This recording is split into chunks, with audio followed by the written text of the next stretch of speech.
Presque 21h30, dernier plateau, et peut-être pas le moins étonnant, vu les gens qui est réunis. Adrienne Charmé-Alix, bonsoir. Bonsoir. Vous êtes historienne de profession et vous faites partie de l'association La Quadrature du Net, donc qui est une association qui défend les libertés numériques. Et d'ailleurs, un certain nombre d'entre vous ont eu la parole depuis 16h, depuis tout à l'heure, quand Edoui Plenel a pris l'antenne. Sergio Coronado, bonsoir. Bonsoir. Vous êtes député Europe Écologie Les Verts. Laurence Parisot, bonsoir. Bonsoir. Vous êtes l'ancienne présidente du MEDEF et vous avez à côté de vous un syndicaliste qui s'appelle Éric Benel. Il est porte-parole de l'Union syndicale solidaire. Mathieu. Non, je voudrais commencer en effet par ce qui se passe en face de moi. C'est-à-dire qu'on a d'un côté le porte-parole de l'Union syndicale solidaire, Éric Benel, et Laurence Parisot. Est-ce que déjà ça vous est arrivé de vous retrouver côte à côte, quelque part, dans des débats ou dans des discussions pour discuter comme ça, pour débattre ensemble et être relativement d'accord, en tout cas défendre une position commune? Qui peut être commune. Éric Benel. Alors déjà, je précise, je ne suis pas le porte-parole, je suis l'un des porte-parole. Oui, voilà. On essaye d'avoir un fonctionnement collectif. Et on a un fonctionnement collectif. Dont ça ne nous est jamais arrivé. D'abord, tout simplement parce que Solidaire n'est pas une organisation dite représentative. Donc de ce fait, on n'a pas l'occasion d'aller au siège du MEDEF pour faire les marathons de négociations qui conduisent en général à de nouveaux reculs sociaux. Donc c'est plutôt positif de ce côté-là de ne pas être obligé d'y aller. Et puis d'autre part, on n'a pas de relation particulière avec le MEDEF, sauf à l'intérieur des entreprises. Et puis en général, pour combattre les positions qu'il peut défendre. Alors après, sur la loi renseignement, je ne sais pas quels sont les arguments de Madame Parisot qui l'amènent à être contre ce projet de loi. Donc je serais curieux de les entendre. On va les entendre parce que notamment, par exemple, pour nous, un des arguments qui était d'ailleurs repris tout à l'heure par le camarade de la CGT Police, c'est sur les aspects économiques. La loi de renseignement qui était censée lutter contre le terrorisme, elle s'intéresse aussi aux aspects économiques. On ne voit pas trop le lien entre terrorisme ou aspect économique, sauf quand parfois on accuse des syndicalistes de prendre en otage en faisant la grève ou en occupant des usines. Est-ce que c'est ça les intérêts économiques? Est-ce que c'est ça que cette loi renseignement vise? Nous, on pense sans doute que oui. Puis en plus, on est devenu un petit peu, je dirais pas paranoïaque, mais méfiant avec l'usage, parce qu'on subit quand même une répression et une discrimination syndicale assez féroce, avec même des camarades de la fonction publique qui sont mis à la porte de la fonction publique, comme un camarade de Sud PTT. Yann Leméraire, qui est révoqué pour avoir pris la parole et encouragé à la grève à la Poste dans le 92. Donc cette loi renseignement et son lien avec les intérêts économiques nous semble assez inquiétante. Alors, Laurence Parisot, répond justement, puisque le dialogue et l'interpellation s'est établi entre vous.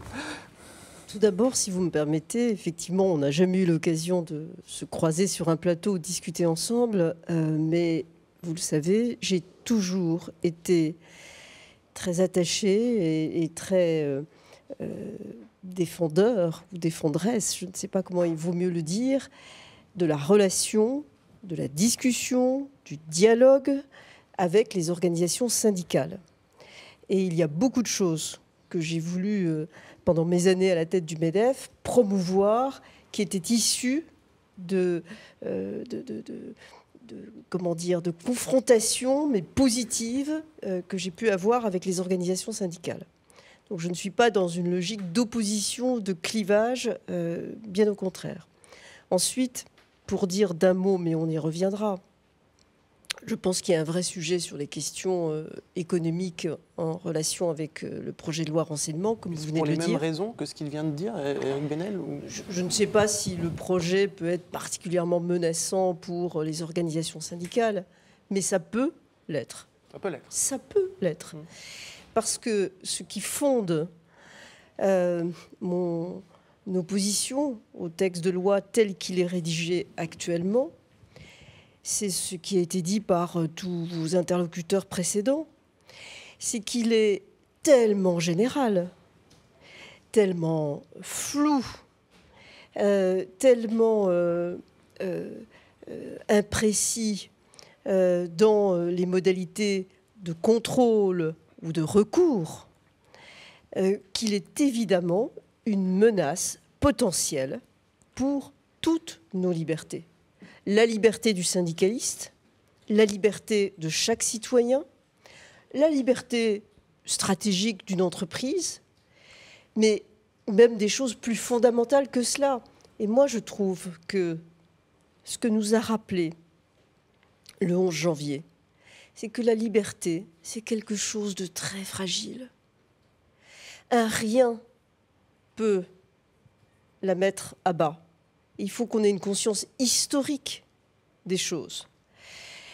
Donc, à mes yeux, pour notre pays, et ma démarche est d'abord politique et philosophique avant d'être purement économique, il convient de réviser ce texte de loi qui contient des menaces et qui est potentiellement liberticide. D'accord avec ce point de vue, Sergio Coronado? Moi, je suis pas surpris de voir en face de moi un syndicaliste solidaire et Laurence Parisot. Je trouve qu'effectivement, il y a des textes qui se prêtent au dépassement des clivages. Et d'ailleurs, l'expérience que j'en ai tirée de ce débat à l'Assemblée nationale, c'est que, effectivement, les clivages ont dépassé un peu les frontières établies des familles politiques, parce qu'on a vu côte à côte le soir, jusqu'à très tard dans l'hémicycle, des parlementaires d'opposition et des parlementaires de la majorité faire parfois cause commune pour contester des dispositions dangereuses du texte. Et il y aura probablement d'abord une majorité, enfin 70 ou 75 députés actuellement signataires pour déférer le texte devant le Conseil constitutionnel. Et donc ce n'est pas surprenant, moi je trouve ça plutôt sain que dans une démocratie, au-delà des clivages parfois un peu caricaturaux qu'on entretient volontairement parfois, il puisse y avoir une prise de conscience, justement, au regard de l'histoire, au regard des conditions très particulières de ce débat aujourd'hui dans le pays. Je rappelle quand même que le gouvernement a eu la volonté d'inscrire ce débat dans une procédure accélérée qui prive le Parlement de ses principales prérogatives, d'un temps de débat nécessaire. J'ai pour habitude de rappeler, parce qu'il est un des complices de cette procédure au pas de charge, les déclarations de Jean-Jacques Urvoas, président de la Commission des lois, qui dénonçait dans l'opposition la procédure accélérée, faisant en fait de Nicolas Sarkozy le principal responsable et le désignant comme un président qui n'aimait pas le Parlement.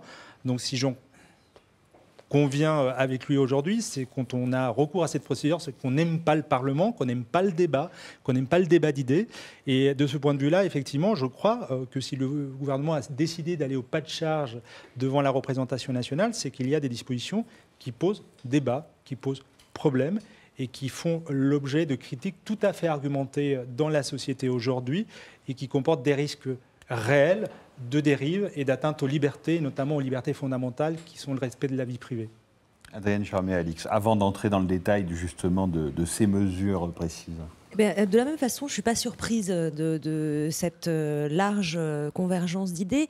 Et bon, je ne suis plus historienne de profession, je suis de formation et je m'occupe au quotidien des campagnes de la Quadrature du Net. Et on a vu au départ donc, une mobilisation, on va dire, des députés traditionnellement ou historiquement très sensibles aux questions de liberté numérique notamment. Et du côté de la société civile, de la même façon, l'Observatoire des libertés du numérique, qui comprend un certain nombre d'associations, on s'était réunis à partir de la loi de programmation militaire sur cette question de l'articulation entre les technologies de surveillance et les législations. Et puis, au fur et à mesure du temps, et même malgré la procédure d'urgence, on se rend bien compte que dans la société civile, c'est une part extrêmement large du monde associatif, collectif, militant, syndicat, etc., qui va d'associations de défense d'éducation en prison, comme le GNEPI, à ACT UP, qui s'inquiète sur ces combats sur les médicaments génériques, au droit au logement. À côté d'ACT UP, de personnes d'ACT UP, à la première manifestation qu'on avait faite il y a un mois, j'ai vu des gens de la Manif pour tous. Il y a vraiment... comme ça, quoi, ça c'est une chose étonnante. C'est assez hallucinant de voir ça. Et en même temps, ça a une certaine logique. C'est-à-dire que quand on touche à la liberté d'expression, au droit à l'information, à la liberté de manifester, d'avoir des idées politiques, religieuses, culturelles, etc., il est normal que toute personne un peu sensée qui se penche sur ce projet de loi se rende compte qu'elle pose des graves problèmes de liberté. Ça veut dire qu'il y a 500 députés aujourd'hui en France, pas sensés. Je pense qu'il y a un certain nombre de personnes qui sont sous la pression morale du risque terroriste, d'un gouvernement qui vend ce projet de loi comme un projet de loi antiterroriste. Ça a été beaucoup dit, je crois, depuis quelques heures, mais c'est vraiment un mensonge politique de le vendre comme un projet de loi antiterroriste, alors qu'il vise au renseignement intérieur et extérieur de manière générale.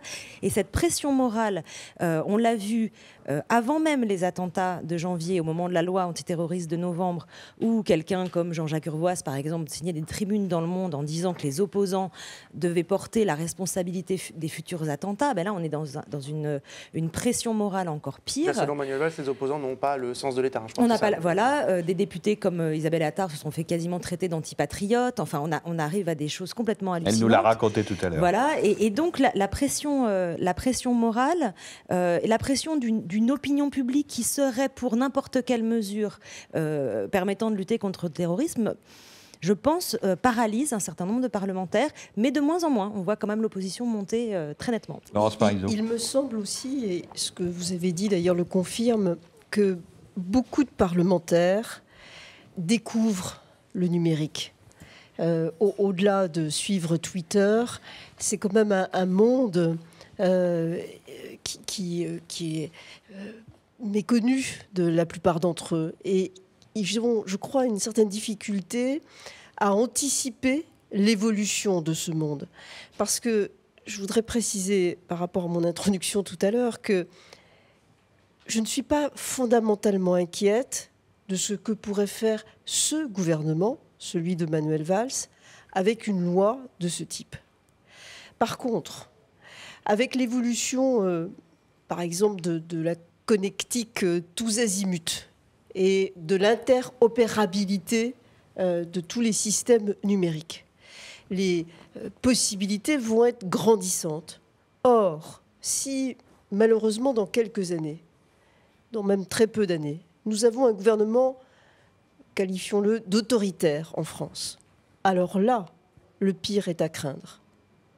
Sergio Coronado. Il y a plusieurs facteurs qui rentrent en ligne de compte. D'abord, en effet, une faible connaissance d'un monde un peu nouveau, en fait, et en perpétuelle mutation, en tout cas en mutation rapide. Le fait aussi que le Parlement est peu habitué à débattre de ces thématiques-là, qui relèvent quand même des capacités et des pouvoirs régaliens de l'État. Mais enfin, c'est comme la politique étrangère de la France, on en débat peu.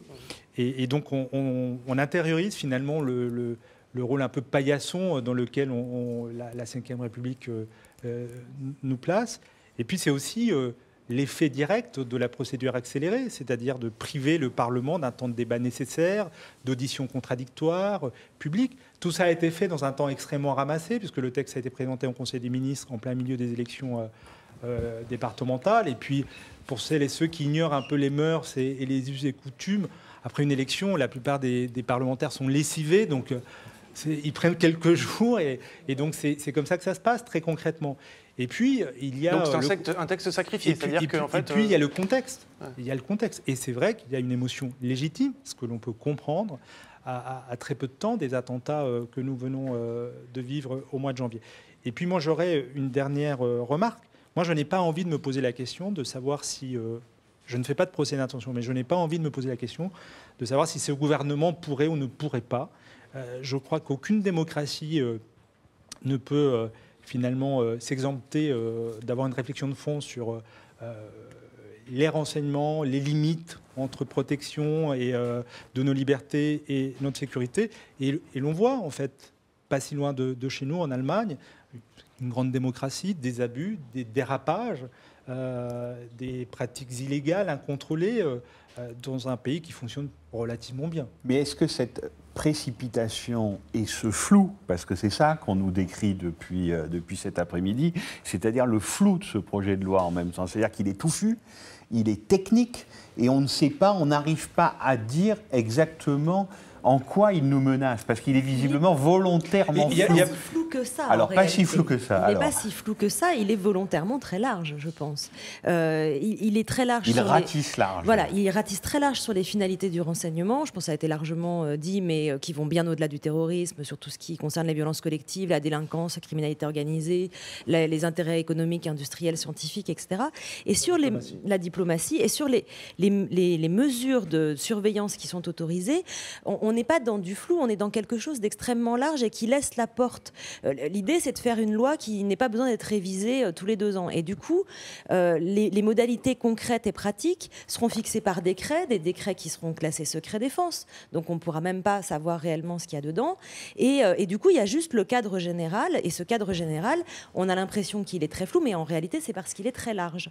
Donc je pense qu'il ne faut pas avoir juste l'impression que ce gouvernement ne sait pas ce qu'il fait. En réalité, il se laisse la porte ouverte pour lui ou pour ses successeurs d'avoir des modalités techniques et d'accompagner, on va dire, les évolutions technologiques. Il y a une utilisation extrêmement opportuniste du contexte. Le contexte est à l'émotion et le gouvernement utilise évidemment ça de manière extrêmement habile, pour ne pas dire parfois de manière cynique. Un texte qui vise en effet l'ensemble des activités du monde du renseignement, qui est présenté comme un texte nécessaire dans la lutte légitime contre le terrorisme. Et puis aussi le fait que la France a besoin, il faut le dire aussi, d'un texte qui encadre l'activité des services. On n'a pas de texte en tant que tel, si ce n'est le texte de 91 sur les écoutes.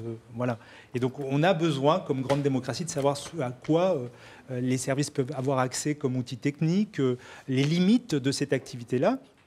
Et en même temps, l'utilisation de ce contexte pour valider, c'est ce que vous avez dit précédemment, ce qui est illégal devient légal sans débat en fait. Est-ce que tout ce qui est illégal doit être légalisé? Ce débat-là, on ne l'a pas eu lieu. Est-ce que ce texte-là mettra un terme aux pratiques illégales des services? Je n'en sais rien. Est-ce que la fascination pour la technique est une garantie d'efficacité dans la lutte contre le terrorisme ou dans la défense d'autres intérêts majeurs, comme dit le texte? Moi, j'ai interrogé, par exemple, le ministre qui était au banc, Cazeneuve en l'occurrence, sur des formulations très générales, mais que je voulais voir contextualiser. Par exemple, la promotion, parce qu'on est passé quand même d'une attitude très défensive à une position très offensive sur, par exemple, la défense des intérêts économiques. Est-ce que lorsque nous recevions, lorsque la France recevait Bachar el-Assad ou Kadhafi en grande pompe, est-ce que finalement les intérêts majeurs de la diplomatie consistaient à surveiller des opposants, des gens qui s'opposaient en transfert technique et notamment, je le rappelle, parce que c'est une question qu'on a suivie très particulièrement, nous, les écologistes, quand il était question de transfert de nucléaire, de compétences de cette industrie de pointe à Kadhafi. Est-ce que ça relevait finalement de la défense des intérêts majeurs économiques du pays? Mais quand vous entendez parler de défense des intérêts économiques, par exemple, Laurence Parisot, est-ce que ça vous semble encore une façon de passer en force, littéralement, avec le moins de débats parlementaires possible, puisque nous sommes dans une procédure d'urgence, et quelque chose qui ne relève en rien des intérêts bien compris des entreprises françaises et des chefs d'entreprise français? Alors, il est évident que sur un certain nombre de secteurs, il y a une coopération entre les grandes entreprises et les services de renseignement ou la défense. Je ne sais pas comment tout le dossier Rafale a été conduit, mais je pense qu'à certains moments, il pouvait y avoir une étroite collaboration avec la défense ou les services de renseignement. Vous avez raison d'évoquer le nucléaire. Évidemment, là aussi, il y a des partenariats qui sont nécessaires. Je n'ai jamais vu qu'on ait besoin d'un texte particulier pour gérer en bonne entente l'intérêt de l'entreprise qui maîtrise la technologie et l'intérêt supérieur du pays. En revanche, les entreprises françaises ont besoin de protection et d'un appui contre l'intelligence économique étrangère. Mais là, je ne crois pas que ce texte apporte quoi que ce soit. Répondre à ça. Je ne le pense pas. Et ce n'est pas non plus, y compris, la volonté de sauvegarder le secret des affaires, parce que... Ça, c'est encore autre chose et qui ne concerne pas du tout non plus ce texte. Moi, je suis inquiète fondamentalement pour des raisons éthiques, philosophiques et politiques au sens noble du terme. Mais si je regarde l'angle purement économique, là aussi, je peux me demander, finalement, Vous craignez que des syndicalistes puissent être écoutés. Et moi, je pense que vous avez raison et je vous défendrai si jamais quelque chose comme ça pouvait se produire. Mais des chefs d'entreprise peuvent l'être également, ou des équipes dirigeant des entreprises. Telle équipe qui, par exemple, envisage une opération dans tel pays et la France s'interroge, ou la collaboration avec telle entreprise étrangère ne convient pas à la stratégie du gouvernement de ce moment-là, et il peut y avoir un sujet. Et puis, vous connaissez ça très bien, madame, mais il est évident que pour les entreprises du numérique, c'est un grand problème. Quand vous êtes un hébergeur de données, que demande votre client en priorité? La sécurité de vos données. Et c'était même quelque chose que la France apportait avec peut-être plus de netteté, de sûreté que d'autres, parce que la France est dans la tradition de la loi informatique et liberté des années 70 et a toujours pris beaucoup de précautions de ce point de vue-là. Donc vous êtes un client, vous cherchez un hébergeur de données, vous avez une garantie avec le système français. Mais là, un doute peut s'instaurer. Puis je dirais encore une autre chose qui joue sur la question économique. La France et l'Europe, parce qu'il ne faut pas, à mon avis, se séparer de l'approche européenne. Et ce serait même peut-être ça la vraie bonne sortie de ce dossier. Essayons d'avoir des grands principes européens. La France et l'Europe, ce ne sont pas les États-Unis. L'ANSC a choqué le monde entier, et même les Américains, qui ont en matière de sécurité des approches plus implacables que les nôtres, commencent aujourd'hui à se poser des questions. Est-ce que nous ne sommes pas en train de créer une petite NSC? Moi, je me pose la question et personnellement, je dis, je n'en veux pas pour notre pays. Est-ce qu'il y a des alliances de mobilisation possibles entre vous, au-delà de ce qu'on fait là, par exemple, ou de ce qui se fait dans le débat public, de constitution, d'alliances pour se défendre ces principes-là dans le nouvel univers qui est aujourd'hui celui que deviennent les libertés dans l'espace numérique, dans le monde numérique? Est-ce que c'est possible ou est-ce que c'est juste un one-shot pour cette loi? Non, je pense que non, mais c'est une vraie question. C'est quelque chose que, à la Quadrature du Net, par exemple, on a entamé au moment, donc ce que je disais tout à l'heure, au moment de la loi de programmation militaire. On la avait, fin de l'année dernière. la fin de 2013. On avait l'habitude de travailler avec des associations de défense des libertés numériques en Europe et dans le monde.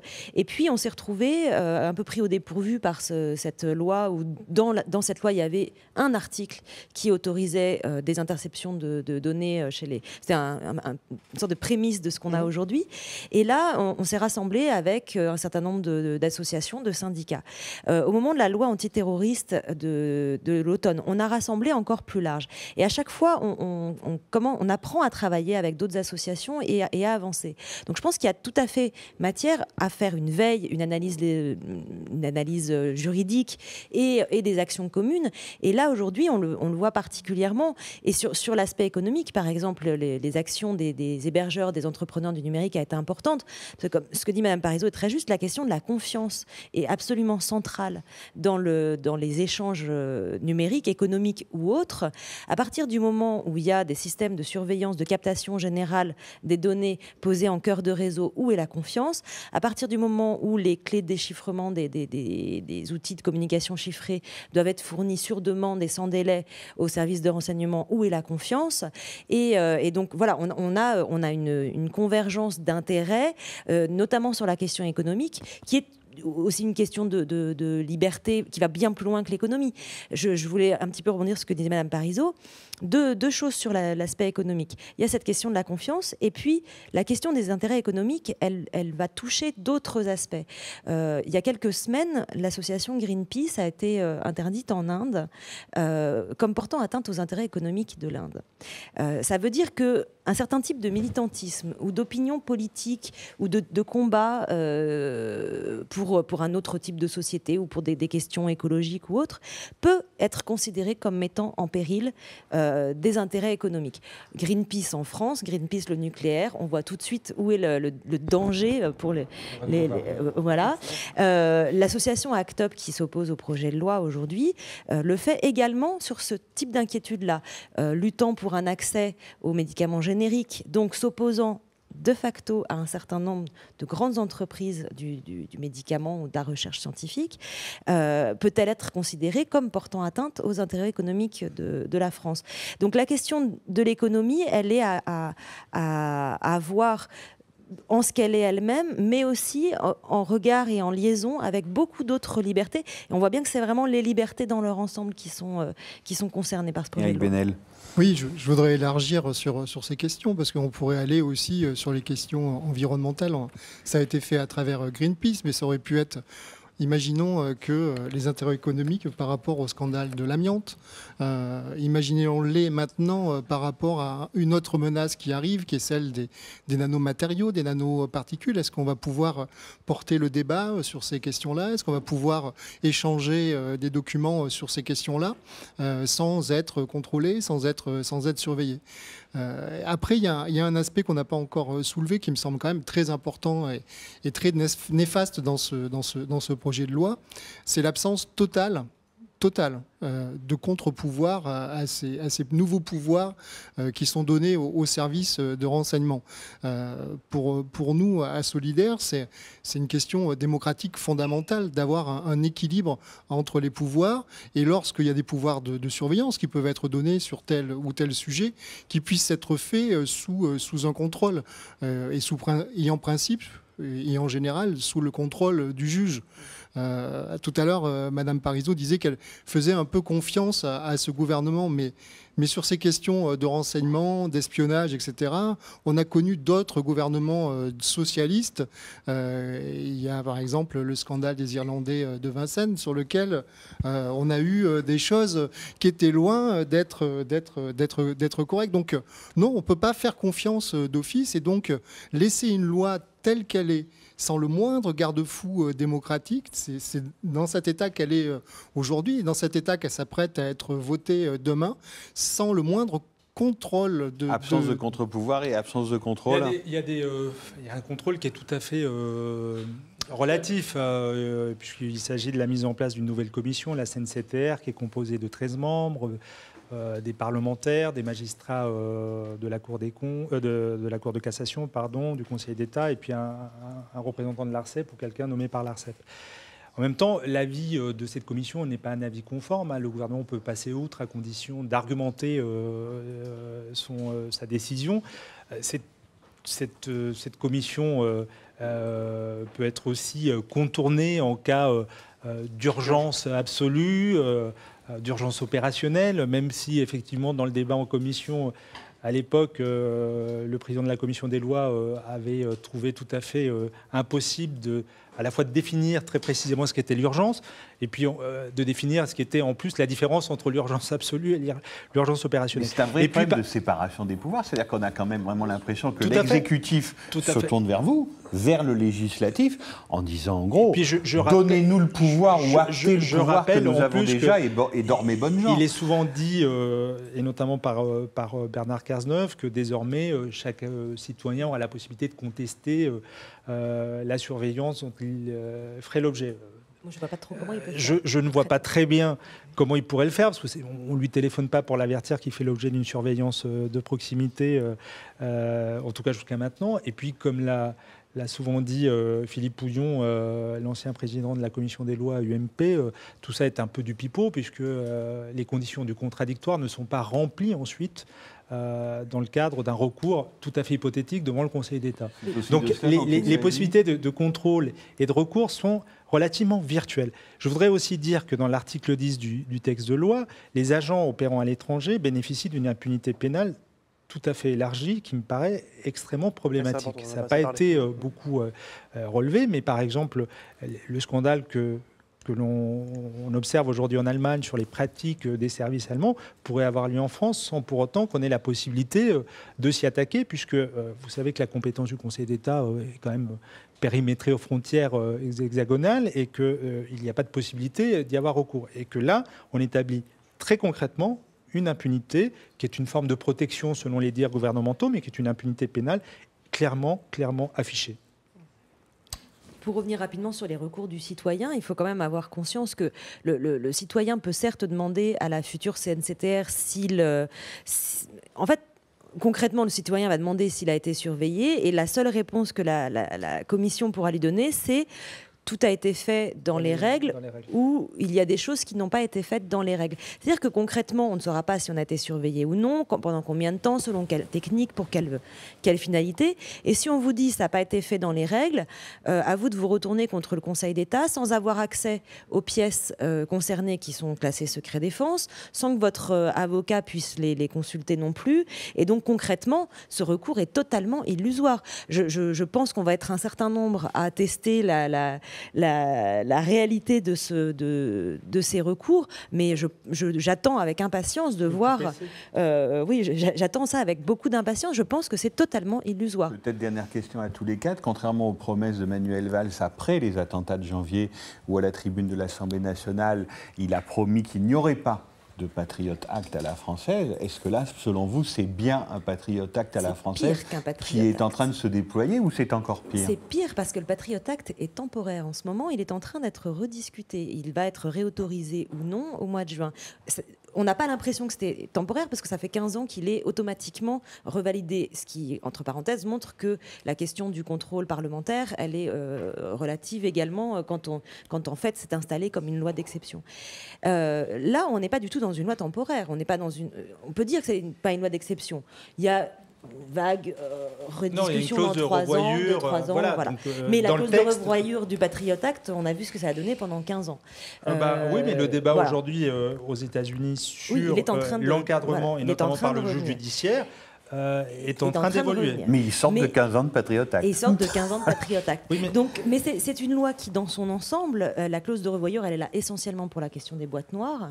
Pour le reste, c'est une loi qui va rester et qui instaure tout un système qui n'a même pas, comme aux États-Unis, il y a une cour qui, certes, est complètement sous la coupe de la NSA et de la CIA, mais qui est censée autoriser ou pas les interceptions. Là, on n'a même pas ce type de garantie-là. Donc effectivement, c'est pas une loi d'exception, c'est pire qu'une loi d'exception. Moi, comparaison n'est pas raison. Donc moi, j'ai pas l'habitude de coller. Le Patriot Act, c'était aussi la mise en place de Guantanamo. Ces dispositions-là ne sont pas prévues par le présent gouvernement. Et de ce point de vue-là, moi, je n'aime pas tomber dans les procès d'intention comme ça, un peu abusif. Je crois qu'il y a suffisamment de dispositions qui sont problématiques et dangereuses dans le texte, que ce texte s'apparente à un petit coup de force et qu'en ça, il est déjà suffisamment critiquable et gravissime pour qu'on n'ait pas besoin d'aller chercher ailleurs des exemples condamnables. Donc, je crois en effet que l'expérience nous montre que les clauses de revoyure deviennent souvent des prétextes à pérenniser des dispositifs, voire à les renforcer, notamment dans la lutte contre le terrorisme. On sort quand même de 20 ans de production législative tout à fait à la fois incohérente mais cumulative. Et donc effectivement la crainte de voir ces dispositions se mettre en place de manière définitive et pas un fantasme. Donc de ce point de vue-là, je pense qu'il est nécessaire, face à ce coup de force, de se mobiliser au-delà des frontières clairement établies ou traditionnellement établies dans la société française. C'est ce qu'on a essayé de faire depuis 4 heures de l'après-midi. Éric Benel, sur cette question du Patriot Act à la française. Oui, sans doute, puisque ce texte ne garantit pas des libertés, au contraire. Il les altère même gravement. Il est donc contradictoire pour nous avec tous les messages qui avaient pu être faits après les attentats de début d'année.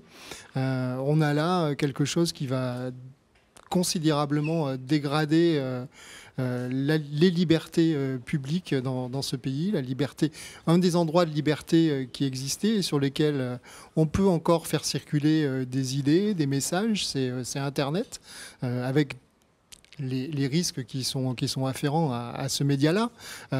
Mais en même temps, cet espace-là, un des rares espaces qui existait encore, par ce texte, va être gravement altéré. Donc oui, c'est bien un Patriot Act. Altérer et rattraper. Laurence Parisot, je vous donne le mot de la fin. Je pense qu'il faut avoir à l'esprit qu'on est confronté à deux choses extraordinairement nouvelles, puissantes, gigantesques et bouleversantes. D'un côté, une menace terroriste qui va rester là longtemps, et de l'autre, une mutation technologique extraordinaire, une révolution majeure. Et donc, comment, avec ces deux mutations, nous devons réagir tout en gardant totalement nos valeurs, les principes sur lesquels notre pays s'est construit et est devenu un pays phare dans le monde. Et encore une fois, je dirais, et l'Europe aussi.